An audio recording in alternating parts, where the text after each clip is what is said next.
Hey, Michelle here. So, we made this rocket with a PVC launcher and hairspray as the propellant. You fill the launcher with hairspray. One little spark in there will ignite the whole thing. When it ignites, there is CO2 gas formed. The concentration of CO2 gas is much higher inside the tube than in the atmosphere. So the pressure is very high inside the tube. The gas really wants to escape. It escapes by pushing the foam rocket off the launcher, and the rocket will fly 30, 40, or 50 feet into the air. It's very cool. So here's how we made it. The launcher is 18-inch long, 3-inch diameter PVC pipe. It's got a 3-inch end cap, and it's sealed on with primer and cement made specifically for PVC. Then you use 1 1/4-inch self-tapping screws. You put them in with a drill at the end of the cap, on the end near the cap.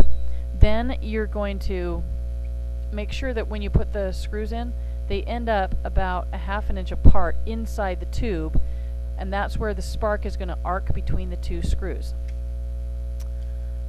The wires at the end of the barbecue igniter are set under the top of the screws. In between the screws, you get the spark. Okay? So then the rocket is made of a foam sleeping pad. You cut it just wide enough to go around the PVC pipe, giving just a little bit of room. You wrap it with duct tape and seal the long seam with duct tape.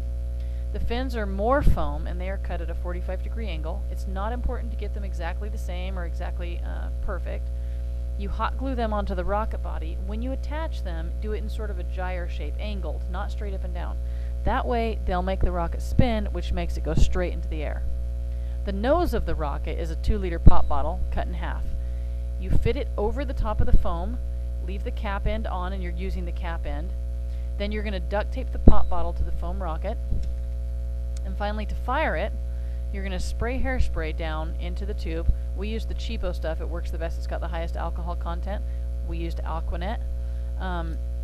Do it for just about 2 seconds. If you do it too long, you're going to end up blowing up your rocket. If you don't do it long enough, it's going to go bloop and not move anywhere. You slide the rocket onto the launch tube and click the igniter, and it'll go.